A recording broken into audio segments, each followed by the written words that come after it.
की क्लास में हम स्टार्ट करेंगे डेबिट नोट और क्रेडिट नोट। सबसे पहले हम ये समझेंगे डेबिट नोट होता क्या है और क्रेडिट नोट होता क्या है। Debit note,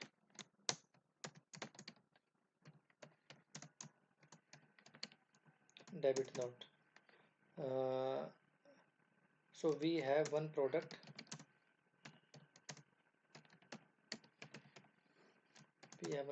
XYZ and selling price is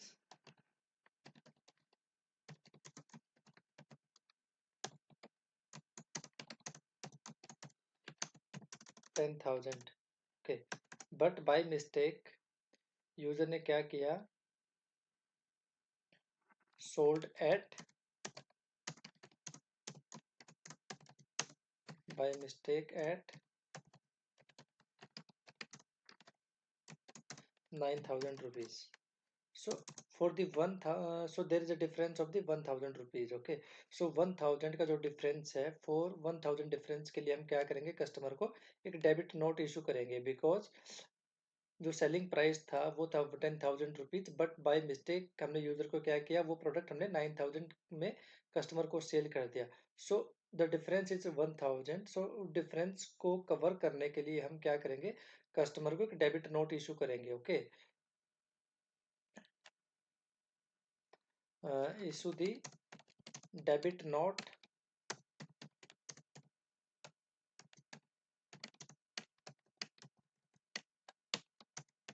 to the customer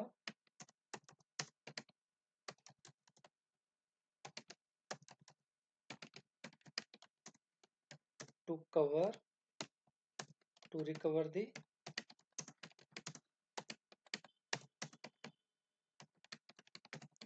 difference amount 1,000 rupees.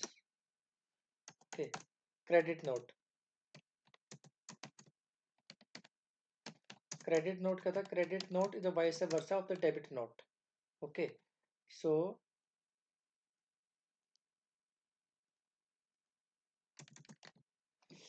we have one product XYZ, so selling price is 10,000, but by mistake we sell at the 11,000. So there is a difference of the 1,000. Okay, so 1,000 का जो difference है उसको recover करने के लिए हम क्या करते हैं, to issue the credit note to the customer. Okay,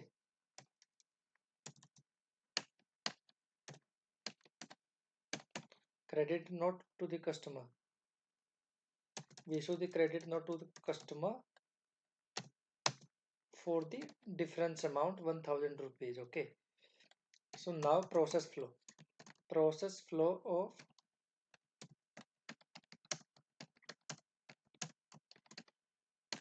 debit and credit, debit note,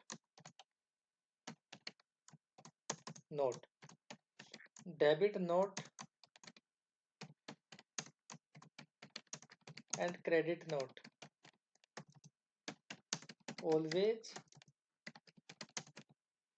create with invoice reference. हम इनवॉइस के रेफरेंस से हम डेबिट नोट और क्रेडिट नोट क्यों क्रिएट करते हैं, बिकॉज हमारे पास ओरिजिनल अमाउंट जो भी होता है, जिस भी अमाउंट पे हमने कस्टमर को सेल किया है, वो सारी की सारी डिटेल्स मेरी मेंशन होती है इनवॉइस नंबर पे। ओके, इनवॉइस पे। सो हम इनवॉइस का रेफरेंस इसलिए लेते हैं जिससे हमें एक कस्टमर की पूरी डिटेल्स मिल जाए और हमें डिटेल्स को हमें बार बार एंटर ना करना पड़े। खाली उस जब हम डेबिट नोट और या क्रेडिट नोट इशू करें तो वहाँ पर हम डिफरेंस अमाउंट ही डालें, और बाकी जितने भी चीज़ हैं हम सिस्टम क्या करेगा, इनवॉइस से कॉपी कर लेगा डेबिट नोट और क्रेडिट नोट में। Okay,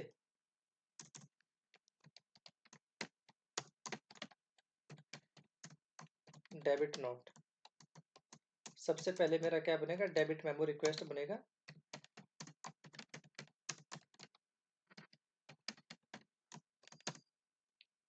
standard debit memo request type होगा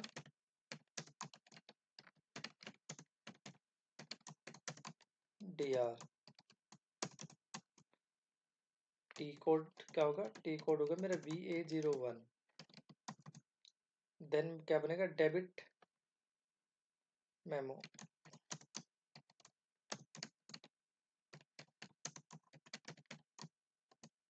जो स्टैंडर्ड डेबिट मेमो टाइप होगा, स्टैंडर्ड डेबिट मेमो टाइप होगा L2। टी कोड होगा मेरा VF01।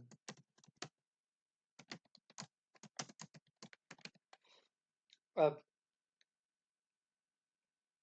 ये क्या था, स्टैंडर्ड। अब हमें क्या करना है कि हम स्टैंडर्ड को तो यूज करेंगे ही करेंगे, बट हम स्टैंडर्ड को कॉपी करके हम क्या करेंगे, अपना बनाएंगे। अब वो बनाने का क्या यूज होता है, बिकॉज एसएपी हमें क्या सजेस्ट करता है कि आप कभी भी स्टैंडर्ड एसएपी के अंदर कोई भी चेंजेस मत करो।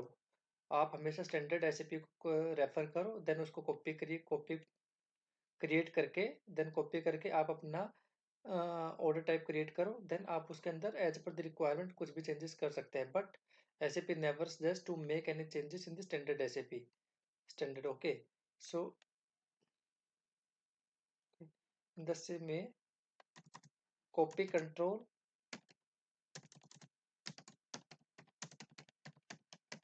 copy control use in the debit memo।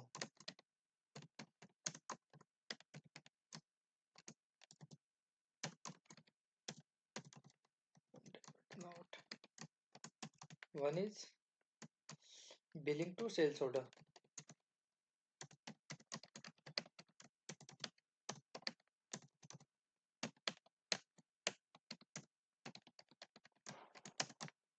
VTAF, second is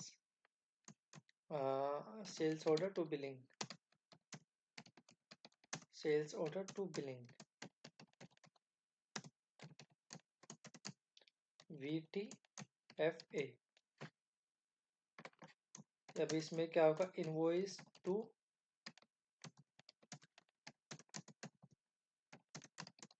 debit memo request,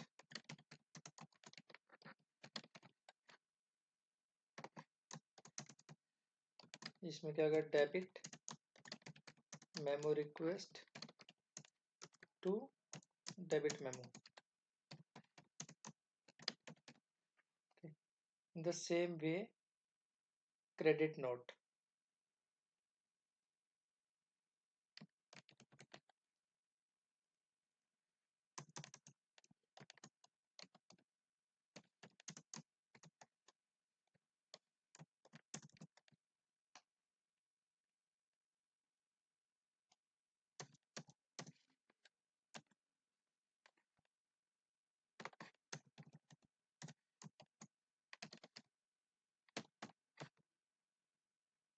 standard credit memo request होगा मेरा CR।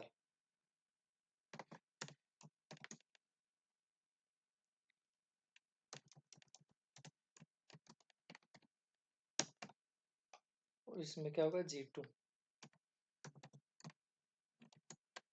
और जो कॉपी कंट्रोल है, वो कॉपी कंट्रोल मेरा सेम यूज होगा, बिकॉज प्रोसेस फ्लो इसमें भी क्या होगा, सेम सेम ही रहता है। बिकॉज जितने भी डेबिट मेमो रिक्वेस्ट होते हैं, क्रेडिट मेमो रिक्वेस्ट होते हैं, वो ऑलवेज क्रिएट होते हैं इनवॉइस के रेफरेंस से।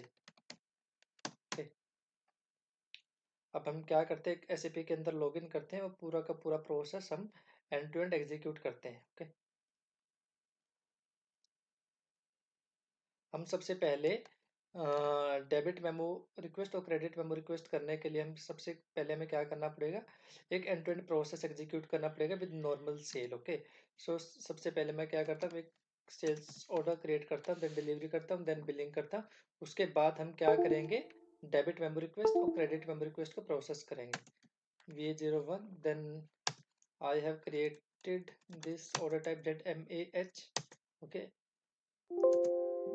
this is my customer number and this is my material number. I am creating sales order for 1000 quantity. Enter.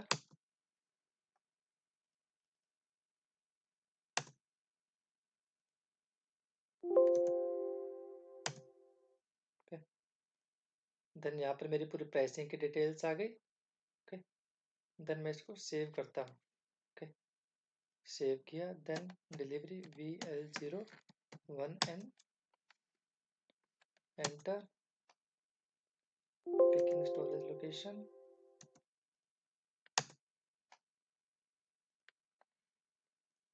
/NVF01।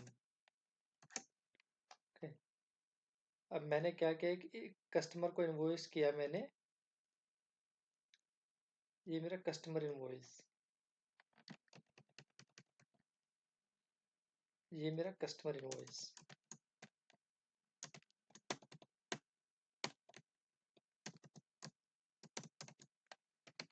Customer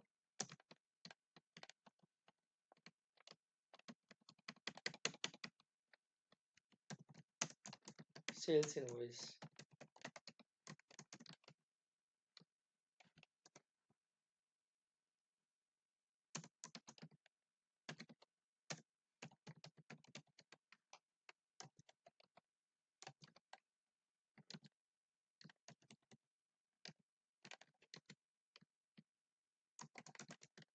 customer sales invoice. So मैंने एक sales invoice create किया customer को 1000 quantity के लिए 10,000 के amount के साथ। अब मुझे बाद में रियलाइज हुआ कि जो मैंने ये कस्टमर को इनवॉइस क्रिएट किया है ये 10,000 का, बट इन एक्चुअल इसकी कॉस्ट क्या थी 9,000। सो अगर मैंने कस्टमर से ज़्यादा चार्ज कर लिया, अब मैंने मुझे क्या कि 9,000 थी जो मुझे 1,000 रुपीज़ कस्टमर को रिटर्न करने पड़ेंगे। तो रिटर्न रिटर्न करने के लिए हम क्या करते हैं, क्रेडिट मेमो क्रिएट करते हैं। ठीक है, तो क्रेडिट मेमो भी अब कैसे क्रिएट करेंगे, हम VA01 से जाएंगे। अगर मैं स्टैंडर्ड की बात करूँ तो स्टैंडर्ड मेरा क्या है CR, बट आप क्या है कि /NVOV8 में जाकर CR को कॉपी करके आप अपना यूज कर सकते हैं। CR क्या, क्रेडिट मेमो रिक्वेस्ट। अब मैंने क्या किया, CR को कॉपी करके मैंने बनाया ZMCR, credit memo request. Okay, तो मैं क्या करता हूँ, VA01 करता हूँ। VA01 मैंने क्या ZMCR। तो सिस्टम ने सबसे पहले मांगा मुझे bill document number. Bill document number का है कि जो आप ये क्रेडिट मेमो क्रिएट कर रहे हो आप किसके रेफरेंस में क्रिएट करोगे। सो मैंने यहाँ पर क्या, ये मेरा ओरिजिनल इनवॉइस नंबर है। इस ओरिजिनल इनवॉइस नंबर के रेफरेंस से मैं अपना क्रेडिट मेमो क्रिएट करूँगा। देन मैं कॉपी बटन पे क्लिक किया। अब मेरा आया 1,000 रुपीज़, सो 10,000 रुपीज़। तो मैं यहाँ पर क्या करूँगा, मैंने किया 10,000 रुपीज़। तो मेरा जो 10,000 पे क्या हुआ कि मेरा अमाउंट कितना आ गया, 1,000 रुपीज़। ओके, 1,000 पे किया। अब मैं कस्टमर को क्या कर रहा हूँ कि 1,000 रुपीज़ एडजस्ट कर रहा हूँ कस्टमर को। ठीक है, अब मैं क्या करूँगा, मैं एडिट पे मैंने क्लिक किया, इन कंप्लीशन लॉग। तो मैं चेक करूँगा कि मेरी कौन कौन से ऐसे पैरामीटर्स है जो आर पेंडिंग है to create this credit memo request. तो सिस्टम ने बोला कि आपका ऑर्डर रीजन पेंडिंग है। मैं ऑर्डर रीजन को सिलेक्ट करूँगा, देन कंप्लीट डेटा। अब ये वाले रीजन है, इस रीजन में से कोई भी सिलेक्ट कर सकता हूँ कि जिसके बेस पे मुझे क्रेडिट मेमो रिक्वेस्ट क्रिएट करना है। Okay, television. Okay, I am selecting trade fair sales activity, then save. अब मैंने ये क्या हो गया, मेरा क्रेडिट मेमो रिक्वेस्ट क्रिएट हो गया मेरा।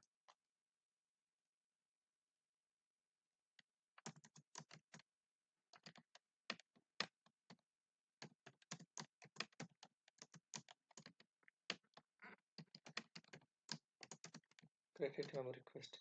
ओके, अब मैंने प्रोसेस फ्लो बताया क्रेडिट मेमो रिक्वेस्ट का। क्रेडिट मेमो रिक्वेस्ट में सबसे पहले मैंने क्या किया, मैंने ये क्रिएट किया। ओके,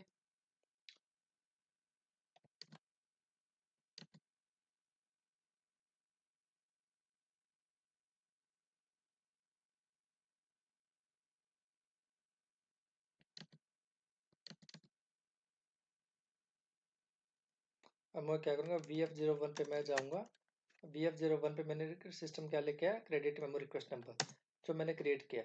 तो सिस्टम ने क्या बोला कि no billing document generated, was generated, please see the log. Okay, so हम इस केस में हम क्या करते हैं, लॉग चेक कर लेते हैं, जिसकी वजह से सिस्टम ने क्या किया कि बिकॉज मुझे लॉग चेक करने पे ये पता लग जाएगा कि सिस्टम ने क्रेडिट मेमो रिक्वेस्ट को क्यों एक्सेप्ट नहीं किया।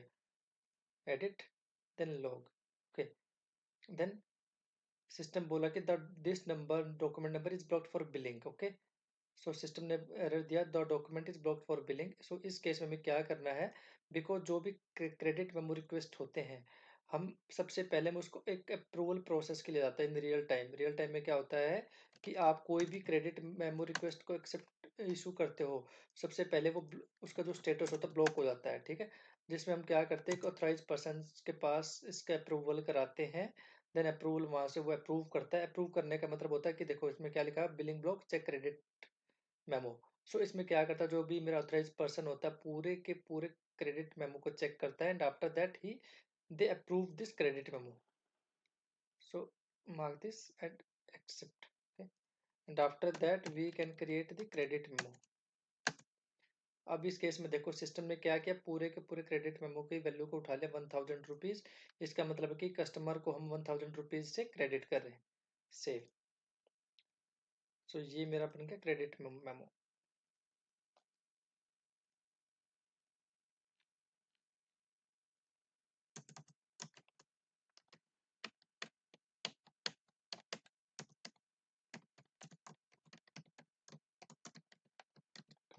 So debit memo. So debit memo में मैंने आपको बताया था कि कोई चीज़ सपोज करो 1000 की है, बट कस्टमर को मैंने गलती से 500 की सेल कर दी। सो 500 का जो अमाउंट होगा हम कस्टमर से क्या करेंगे, रिकवर करेंगे। सो इन द सेम वे मुझे सबसे पहले क्या करना पड़ेगा, एक सेल्स ऑर्डर डिलीवरी और बिलिंग क्रिएट करना पड़ेगा, and on the basis of that invoice we will create debit memo request. Okay, BA01 पे मैं गया।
सो ये मेरा एक बिलिंग डॉक्यूमेंट बना जिसकी वैल्यू 10,000 रुपीज। ओके, बट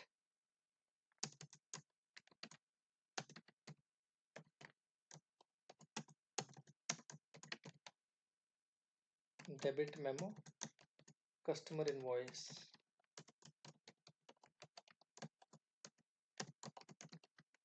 ये मेरा कस्टमर इनवॉइस बना, ठीक है। अब इस कस्टमर इनवॉइस की जो वैल्यू वो 10,000 रुपीज है, बट इसकी एक्चुअल वैल्यू कितनी थी, 11,000। सो हम 1000 के लिए क्या करेंगे, कस्टमर को डेबिट करेंगे। सो डेबिट करने के लिए सबसे मैंने बताया कि मेरे डेबिट नोट या credit memo always create with reference to the original invoice number. Okay, then अब मैं VA01 पे मैं गया।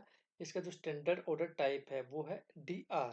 सो मैंने क्या करा कि DR को कॉपी करके मैंने बनाया ZDMR। सो मैं आपको बता भी देता हूँ DMR आपको बनाना कैसे, /NVOV8 के अंदर जाना है। VOV8 के अंदर हम गए, यहाँ पे स्टैंडर्ड ऑर्डर टाइप मेरा DR। देन मैंने क्या किया, इस DR को कॉपी करा, सिलेक्ट देन कॉपी, और कॉपी करके आप अपना भी यहाँ पे क्रिएट कर सकते हो ना, आप अपने डिस्क्रिप्शन दे सकते हो। ओके, सो मैंने इसको कॉपी करके मैंने बनाया ZDMR VA01।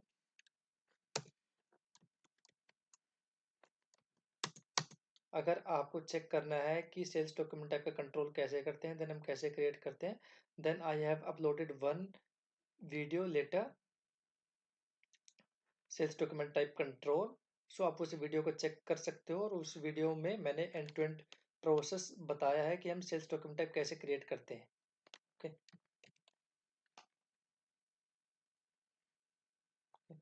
देन मैंने 10,000 1000, ओके, एडिट कंप्लीशन लॉग,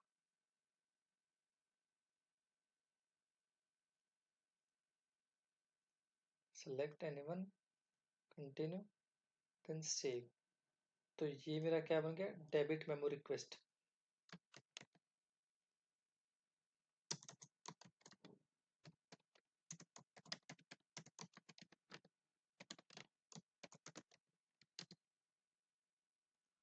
अब हम क्या करेंगे, डेबिट मेमो क्रिएट करेंगे। ओके, हम क्या करेंगे, VF01 के अंदर जाएंगे, एंटर करेंगे। ओके, इस केस में देखो सिस्टम में क्या किया कि एरर मैसेज है, no billing document was generated, please see the log.